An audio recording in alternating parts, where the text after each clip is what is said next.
Dear friends, a very good morning to you. Thank you for all the questions, very interesting ones that you've sent to us, and today I would like to answer 5 of them. The first question is by Mohammed Abdul Karim. What does the life of a Russian citizen living in Indonesia look like?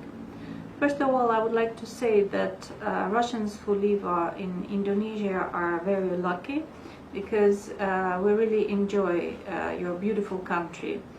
The people are very nice, very friendly. The climate is warm. You know that Russia is a very cold country. In Moscow it is -12 today, so we really enjoy the warm climate of Indonesia. Indonesia is a beautiful country with so many places to go and to see, with the warm sea and the beautiful beaches. So traveling through Indonesia is also a joy for Russians. Many Russians love Indonesian food, dishes like satay, nasi goreng, mie goreng, sop bantut, and many others. So I would say that Russians who live in Indonesia enjoy their life in this beautiful country very much, including myself. The second question by Menahem Alo. Dear Ambassador, do you have any plans to open a consular representative office in the eastern part of Indonesia? Actually, we do have plans to open a consular office in Bali. As you know, there are many Russian tourists coming to Bali every year. Last year we had more than 100,000 Russian tourists that came to spend their holidays in this beautiful island. In October, Russian air company Russia has opened direct flights from Moscow to Denpasar 3 times a week. And I'm sure that will bring even more Russians to Bali. So, of course, we need our consular officers to look after Russian nationals. Now we have an honorary consul in Bali, but probably sometime in the future, I'm not saying that it will happen tomorrow, we will open also a consular office in Denpasar. The third question by Rian Permanuputra. If you have 1 week of holiday, what places would you like to visit in Indonesia?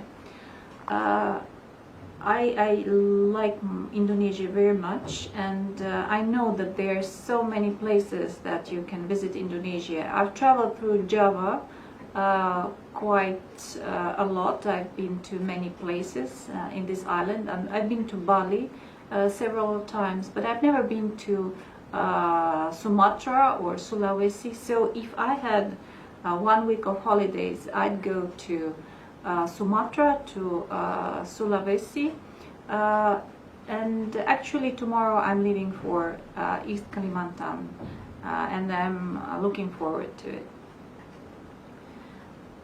The fourth question by Ivan Satria Perdana. How does Russia protect local culture in its different regions? It's a very good question, because I find that there is a lot of similarities between Russia and Indonesia, though our two countries are very far from each other geographically. And one of this similarity is the richness and diversity of culture and ethnicities in both of our countries. We have many ethnic groups in Russia with different cultural background, and I must say that all of the ethnic group, that people of different ethnicities that live in Russia, have the right, first of all, to use their own language. We have a special law that has been adopted in 1991 protecting the local languages, which is the basis of any culture. By the way, in the peninsula of Crimea that joined Russia in 2014, there is ethnic group of Tatars that has been living on this peninsula for centuries, and first time in history after Crimea joined Russia in 2014, as I mentioned, Tatar language became one of the 3 official languages used in Crimea, that is Russian, Ukrainian and Tatar. So people of any ethnic group have the right to speak their own language, to study and to know their own culture, to observe their traditions, to dance their dances and sing their songs. Because we believe that to enable to consolidate our society, we need to promote the cultural diversity of all the people living in Russia. And finally, the 5th question asked by Ariadne Andika: how does Muslim population live in Russia?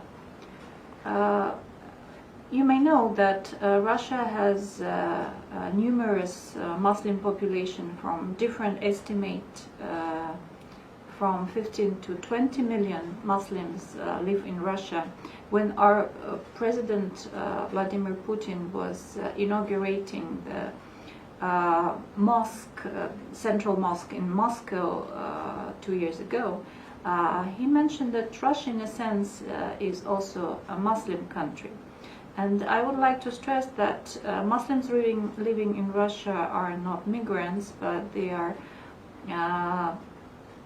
their roots have been in Russia for centuries, because Islam came to Russia very early, earlier even that it came to Southeast Asia. We have several regions in Russia that are predominantly populated by Muslims, for instance, Tatarstan, Bashkortostan, Chechnya. Tatarstan is one of the most dynamic regions in Russia, with a very developed industry and very young and active population. Kazan, the capital of Tatarstan, is a vibrant and modern city where you can find mosques and Christian churches near to each other. Muslims in Russia have the right to observe all the traditions and religious norms and rules of Islam. And traditionally our society is a very tolerant one. For centuries Muslims and Christians were living together. In Moscow alone we have around 2 million Muslims, and when there are Islamic festivities, you can see people praying around the mosques in Moscow all over the town. We have many mixed marriages between Muslims and Christians, and we believe that we are able to maintain harmonious coexistence between people of different ethnic group and religions. So please come to Russia and you can see it all with your own eyes. At the end, I would like to give you my best wishes on the coming Christmas and New Year, and say Selamat Hari Natal dan Selamat Tahun Baru. Thank you. Terima kasih.